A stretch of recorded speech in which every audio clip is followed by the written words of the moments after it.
আর আরবি সলিস মানাহাইস এত সুন্দর আরবি লিখি, ওখান থেকে দৌড়া করি, কামের তকবির হাদিস করি, পাকিস্তান গেছে, ওখানে ওনারা আল্লাহ উপায় দিচ্ছে। কিন্তু এক সময় হাকিমুল উম্মত মুজাদ্দিদ মিল্লাত আল্লামা আশরাফ আলী থানভী রাহমাতুল্লাহ আলাইহি জলিলুল কদর খলিফা হযরত আল্লামা সুলাইমান নবী রাহমাতুল্লাহি আলাইহি মারুফ, ওনার খুতবাতে মাদ্রাস পৃথিবীর 70 ভাষায় চলতে মারা গেছে। খুতবাতে মাদ্রাস বাংলা ভাষায় হয়েছে। উনি তখন ওলামা মুশরিক কি একটা ঘুমালেছে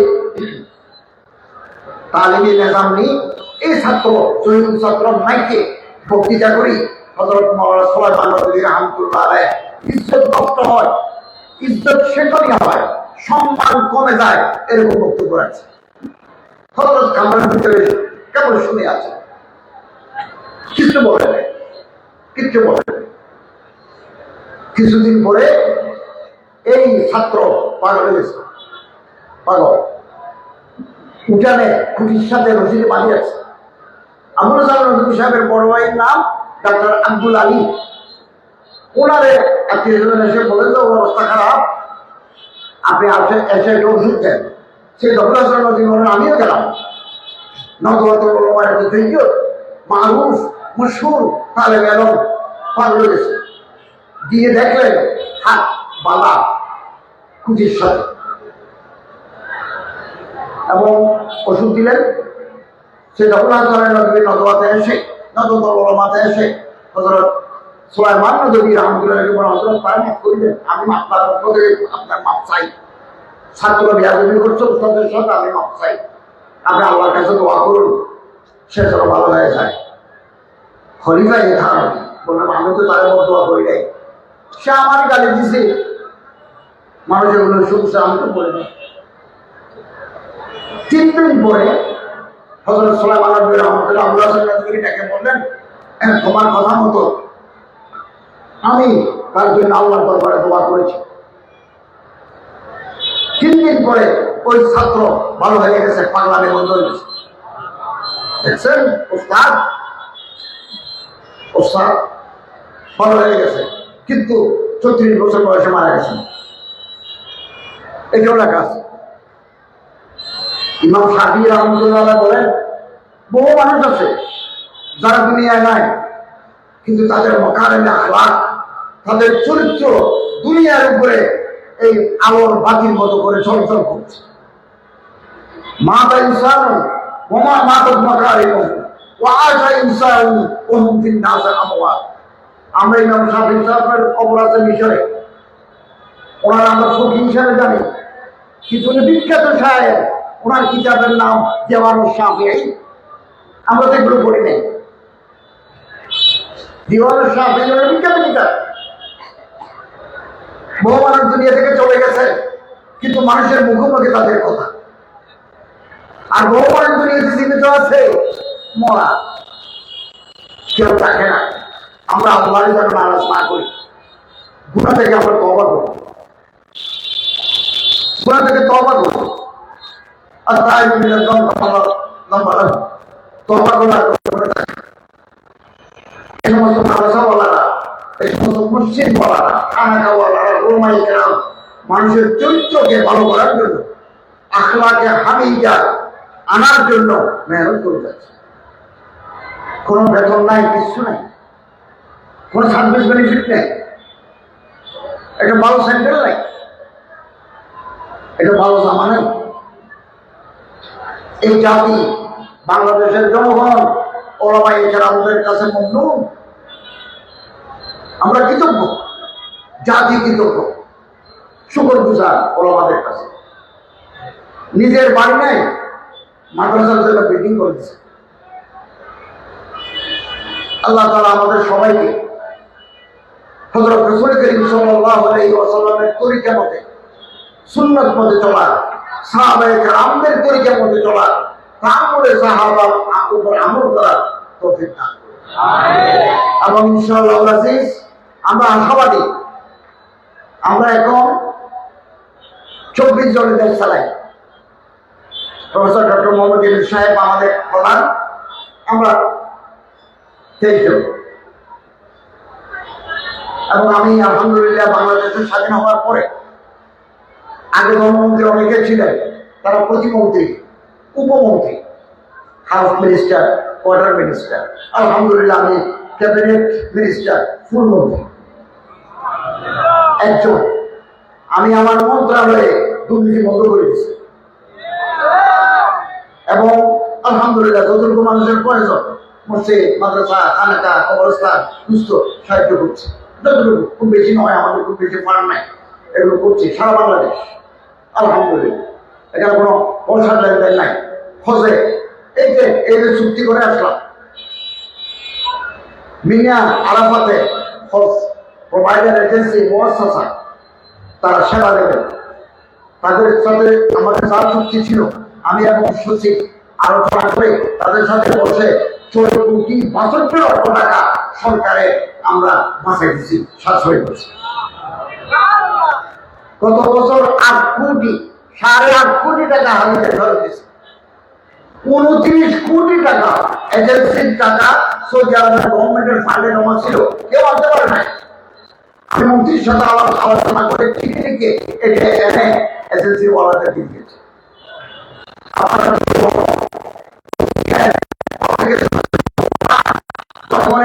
চরিত্র দিয়ে, আখলাক দিয়ে, সেবা দিয়ে, রেফাই আমার মাধ্যমে জনগণের মন জয় করুন। আমি আশাবাদী, আজ হোক, কাল হোক, পরশু হোক, 100 বছর পরে হোক, এই দেশে রাষ্ট্রীয় ক্ষমতা আলেমদের হাতে আসবে। এর জন্য আমাদের তৈরি লাগবে। আপনারা যদি পাবলিকে না চিনেন, আপনি তো তার বিপদের সময় না দাঁড়ান, আপনার বিপদের সমস্যা আসবে না। Public connectivity, relation with the public, তালুকাত আওয়াম আমাদের বাড়াতে হবে। মুফতি শহীদুল ইসলাম সাহেব নড়াই, উনি গিয়ে মানুষকে বলতে যে তোমাদের কি সমস্যা, তারা বলো আমাদের এখানে পানি নাই, আমাদের খালের পানি খেতে হয়। তিনি বলো কাউকে কি বলবো বসাই গেছেন, হিন্দু পাড়ায় গেছেন, তোমাদের কি বলো আমাদের দাদা অসুস্থ, চিকিৎসা করার সুযোগ নাই, অ্যাম্বুলেন্স ফোন করে অ্যাম্বুলেন্স আনি হসপিটালে ভর্তি করে দাও। জনগণ তাকে ভোট দিয়ে এমপি বানিয়েছে। আপনার সাথে জনগণের কোনো সম্পর্ক নাই, জনগণ আপনারা কেন ভোট দেন? বাংলাদেশের বয়স 54 বছর, 10 জন আলেম কোনদিন পার্লামেন্টে মেম্বার হতে পারেন না। 300টা আসন,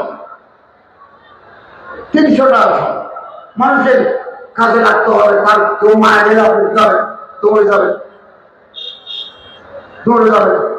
তার লাশ কাঁধে নেবেন। খামসা বিনতে ওমর রাদিয়াল্লাহু তাআলা যখন মারা যান, উম্মুল মুমিনিন মারওয়ান মদিনার গভর্নর লাশ কাঁধে নিয়ে বেশ কিছু দূর এগিয়ে দিয়ে গেছেন। এরপরে হযরত আবু হুরায়রা নিয়ে গেছেন। এরপরে তফসিরে গেছে তবকাত ইবনে সাদ, এই যে লাশ কাঁধে নিলেন, এটা হচ্ছে খেদমত খালক। এগুলো আমাদের করতে হবে। ইউনের কাছে যাবো, ওসি সাহেবের কাছে যাবো, আমরা তো যেতে পারি। আমাদের সাথে তো ওসি সাহেবের পরিচয় নাই, আমাদের সাথে এসিল্যান্ডের পরিচয় নাই, আমাদের সাথে ইউরোর পরিচয় নেই। পরিচয় করতে হবে। ওনারা যদি বুঝেন এই হুজুর জনগণের জন্য কাজ করে, আপনারা তারা সাহায্য করবেন। পরিচয় মানুষ তো ভালো মানুষ। আমি যে গেছি সৌদি আরবে, ডেপুটি মিনিস্টার ডক্টর হাসান আমাদের কোটা কমাই দিয়েছে, সরকারি আদায় করে দিচ্ছে। এগুলো মন্ত্রীদের সাথে বৈঠক করে 38,500 করছে। উনি বলতেছেন ফাদার, আপনি তো আমার বাবার মতো, আপনি একটু বড় মানুষ। সৌদি অ্যাম্বাসেডর বলতেছেন ওনার সামনে, উপদেষ্টা মহোদয় ভালো মানুষ, ওনাদের রিপোর্ট আছে না, 2 নম্বর কে, 3 নম্বর কে, 4 নম্বর কে, আমরা 1 নম্বর হবো ইনশাআল্লাহ। টাকা পয়সা ধন দৌলত এগুলো আমাদের পায়ের তলায়। আমরা আমাদের নিয়ে সহি নিয়ে আল্লাহকে রাজি করা আমাদের উদ্দেশ্য। গভর্নমেন্ট আমাকে ধরবে, এর আগে আল্লাহ আমাকে ধরবেন, এটা আমাদের মনে রাখা দরকার। ইনশাআল্লাহ আমরা নতুন দিনের স্বপ্ন দেখি। দুনিয়া উম্মেদ পর কায়েম হয়, দুনিয়াটা ঠিকই আছে, আশায় আশায় দুনিয়া ঠিকই আছে। আমরা যারা বুড়ো গেছি, দাবি সাদা হয়ে গেছে, আমরা কবরে যাব, কবরের বাসিন্দা আমরা। আপনারা তারা তরুণ, তৈরি হন, ভালো আলেমের খবর আছে, ভালো মুহাদ্দিস, ভালো মুফাক্কির, ভালো কারি খবর কমে নাই। এখনো ঢাকাতে একজন মুহাদ্দিস 10 টাকায় বুখারী শরীফ পড়া, 10 টাকায়। আমি শ্রী মাদ্রাসায় আলহামদুলিল্লাহ 4 বছর তিরমিজি শরীফ পড়েছি। এদিন আমি পঞ্চগড়ে গেছি, পঞ্চমীর একটা কমি মাদ্রাসা আছে, পুরো জেলায় একটা কমি মাদ্রাসা। তারা বললো আপনাকে বুখারী সবক পড়াতে হবে। আমি আলহামদুলিল্লাহ হাজার হাজার আলেমদের সামনে বুখারীর শেষ সবক কালিমাতানে হাফিজাতানে আমি বয়ান করছি। আলহামদুলিল্লাহ মানুষ অসম্ভব খুশি হয়েছে। এবং আল্লাহ তাআলার শুকর, আমার হাদিসের সনদ অত্যন্ত কঠিন, মজবুত, মুস্তাহকাম, পায়দার। আমি হযরত মাওলানা ইসমাইল আরাকানি, শেখুল ইসলাম আল্লামা হোসেন আহমদ বলেন, আমি আমার দিনের উস্তাদ শেখুল আল্লামা মাহমুদুল হাসান, আমি আল্লামা সুলতান নদভী রহমতুল্লাহ আলাইহি, এরপরে মৌলানা আশিক আলাই বুলন্দ শরীফ, কত মুস্তাহাকাম সনদ আমাদের, আপনাদেরও আলহামদুলিল্লাহ। আমি এবং আমার উস্তাদ মোল্লা আব্দুল্লাহ দরখাস্তি, আমি আমার উস্তাদ, এরপরে শেখ আব্দুল ফত্তাহ আবু উদ্দাম। অতএব আমাদের সিনা আলোকিত, আপনাদের সিনা আলোকিত, নবুয়তের ধারা একেবারে শাহ ওলিউল্লাহ হয়ে রাসূলুল্লাহ পর্যন্ত আমাদের সিলসিলা, আমাদের তজকিয়া নফসের সিলসিলাও রাসূলুল্লাহ পর্যন্ত, হযরত আলী হয়ে রাসূলুল্লাহ পর্যন্ত হাদিস। আসুন আমরা হক্কানি, রব্বানি, দিনদার, পরহেজগার, আলেম, ওলামা হাতে হাত রেখে আমরা তওবা করে ফেলি, গুনাহ ছাড়িয়ে দিই। হযরত আহমদ শ্রী হিন্দি মুজাদ্দিদ আল-ফিসানি চিঠি লিখেছিলেন, কোরআন শরীফ, হাদিস শরীফ, মুসনাবি শরীফ, মকতুবাত শরীফ, চিঠি, মকতুব, মকতুবাত, এত বড় কিতাব ফার্সি, এগুলো আরবি হয়েছে, উর্দু হয়েছে। উনি যে চিঠি লিখেছেন, চিঠিগুলো মানুষ বলতেছে শরীফ, মক্কা শরীফ, মদিনা শরীফ, মকতুবাত শরীফ। এই মকতুবাত শরীফে আছে দিনে প্রচুর। আল্লাহ যদি কোনো বান্দাকে সম্মানিত করতে চান, নিজের দোষে নিজে দেখার তৌফিক দেন। আমি আবারও বলি, আল্লাহ যদি কোনো বান্দাকে মহব্বত করে পুরস্কার দিতে চান, নিজের দোষে নিজে দেখার তৌফিক দেন। আমরা নিজের দোষ দেখি না, পরের দোষ দেখি। সবগুলো হিসাব হচ্ছে, সবগুলোর হিসাব হবে ইনশাআল্লাহ আজিজ। আগামীর বাংলাদেশ নতুন সূর্য উঠবে একদিন পূর্ব দিগন্তে। আলেম, ওলামা, সুলাহা, নোকাবা, ওরাফা, জুআমা এদেশের রাষ্ট্র পরিচালনার নেতৃত্বে থাকবে। হযরত ওমরের সেই সোনালী যুগ আবার ফিরে আসবে, এই আশাবাদ আমাদের রয়েছে, আমরা সেই স্বপ্ন দেখেছি। যারা দিল্লি গেছেন, কথা শেষ। আমি শাহ ওলিউল্লাহ দেহলভী কবর জিয়ারত করি দিল্লিতে গেলেই। হযরত শাহ রফিউদ্দিন, হযরত শাহ আব্দুল কাদের হিন্দুস্তানের মুখে কোরআন শরীফের প্রথম ফার্সি তর্জমা করেছেন শাহ ওলিউল্লাহ দেহলভী রহমতুল্লাহ আলাইহি। উর্দু করেছেন শাহ আব্দুল কাদের, শাহ রফিউদ্দিন। এর আগে উর্দু কেউ লিখে নাই কোরআন শরীফের তর্জমা। এখন তো অনেকে লিখতেছে, ওখানে জিয়ারত করতে যায়। ওখানে জমি তরমাই হিন্দের মৌলানা, যিনি ওলামায়ে দেওবন্দের সামদারে মাঝে লিখছেন, মোহাম্মদ মিয়া সাহেব, মোহাম্মদ মিয়া সাহেবের কবরের উপরে কথা লেখা আছে। ওনার কবরে জিয়ারত করে আমি গেলে উনি লিখতেছেন যে আমি তো দুনিয়া থেকে চলে গেলাম, দুনিয়ার উপরে নতুন ফিতনা আসছে। উপরে যদি ফিতনা আসে, আমার কবর আমারে বলে, মোহাম্মদ মিয়া তুমি তো চলে গেলে, दुनिया ऊपर तो फितना तो इशारे से बता देती है तुर्बत मेरी। তুমুলের মাটি, তুমুল মানে কবর। ऊपर दुनिया के जो कोनो फितना आते तो इशारे से बता देती है मुझे तुर्बत में আমার কবর আমারে বলে উপরে ফিতনা আসছে। আমাদের সালাউদ্দিন আইয়ুবী দরকার, এর মধ্যে সালাউদ্দিন আইয়ুবীর জন্ম হবে আগামী। হযরত ওমর ফারুক দরকার। আমরা স্বপ্ন দেখি, এই স্বপ্ন একদিন বাস্তবায়িত হবে ইনশাআল্লাহ। এই জন্য আমাদের ঐক্যবদ্ধ থাকতে হবে, একতাবদ্ধ থাকতে হবে। মারামারি, হিংসা, বিদ্বেষ, পরশ্রীকাতরতা, অসম্মান করলে ঐক্য বিনষ্ট হয়ে যাবে, সুযোগ হাতছাড়া হয়ে যাবে। সুযোগ হাতছাড়া হয়, সুযোগ বরবার হচ্ছে না। 54 বছর পরে সুযোগ আসছে, হাতে হাত ধরা, বুকে বুক লাগানো। সামান্য প্রাপ্তির আশায় যদি এই ঐক্যে ফাটল ধরায়, আরো 54 বছর আপনাকে অবস্থা করতে হবে। আল্লাহ তৌফিক, আল্লাহ আমাদের তৌফিক দান করুন। কথা শেষ। আল্লামা ইকবাল বলতেছেন, এই শেরটা বলে কথা শেষ করবো। मंजिल से आगे बढ़कर मंजिल तलाश कर টেকনাফ পর্যন্ত আসলাম। এরপরে আছে কিনা? আছে তো। সাপুরি, সেন্ট মার্টিন আছে তো। জামিয়া ইসলামিয়া টেকনাফ থেকে বাবা হাদিস করলাম, তাকমিল ফিল হাদিস করলাম। এরপরে মঞ্জিল আছে কিনা? আছে তো। হানাজার দিকে গিয়ে তহসিস করবো, পরে দিকে গিয়ে তহসিস করবো, দেওয়ানে যাবো, কিছু বিন্দু হিসাবের মাদ্রাসায় যাবো, জামিয়া আশরাফিয়া লাহোরে যাবো। আমি জামিয়া আশরাফিয়া তো প্রিফার রাখি। ওনারা আমার হাদিসের সনদ দিছে। জামিয়া আশরাফিয়া হুজুররা আমার সমস্ত হাজরা, আমি ওখানে বক্তৃতা করছি 17 বছর উর্দু করে, উর্দু দিয়ে ওনারা আমার হাদিসের সনদ দিছে। তারপরে মেডিকেল কলেজে বক্তৃতা করছি ইংরেজিতে। শরীফ মেডিকেল কলেজ, শরীফ ইঞ্জিনিয়ারিং কলেজ ছাত্রদের সিলেটের উপরে বক্তৃতা করছি। आगे बढ़कर मंजिल तलाश कर। आरो पूरा स्टेशन आते की देखो, मिल जाए तुझे दरिया तो समंदर तलाश कर।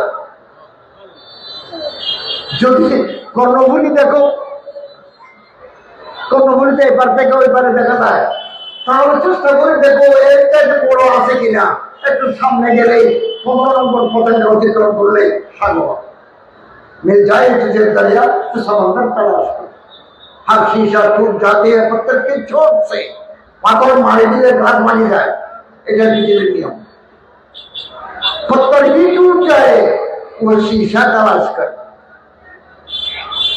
যে পাথর মারে দিলে গ্লাস বাজে, এমন গ্লাস তালাশ করো, সীসা যেটা মারে দিলে পাথর বাজে যায়।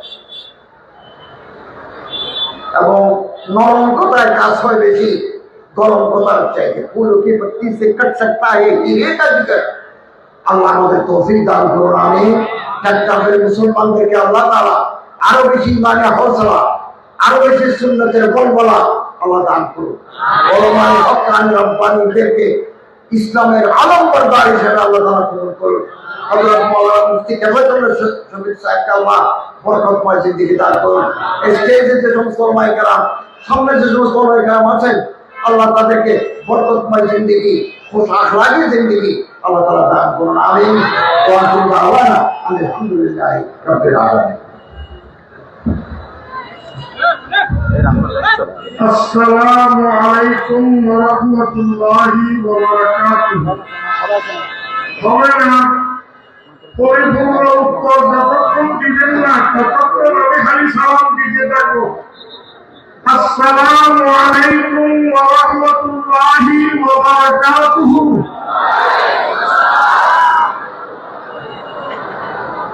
আলহামদুলিল্লাহ, আমাদের একজন আলেম বর্তমান অন্তর্বর্তীকালীন সরকারের উপদেষ্টা মনোনীত হয়েছেন। আমরা অনেকে অসংখ্য অভিযোগের কথা শুনেছি। আল্লাহর ভজন, আল্লাহর দয়া, আল্লাহর মেহরবানি আমাদের প্রতিনিধি হযরত মাওলানা ডক্টর খালেদ হোসেন সাহেবের বিরুদ্ধে এখনো পর্যন্ত কোনো অভিযোগ চালিয়ে আসে নাই।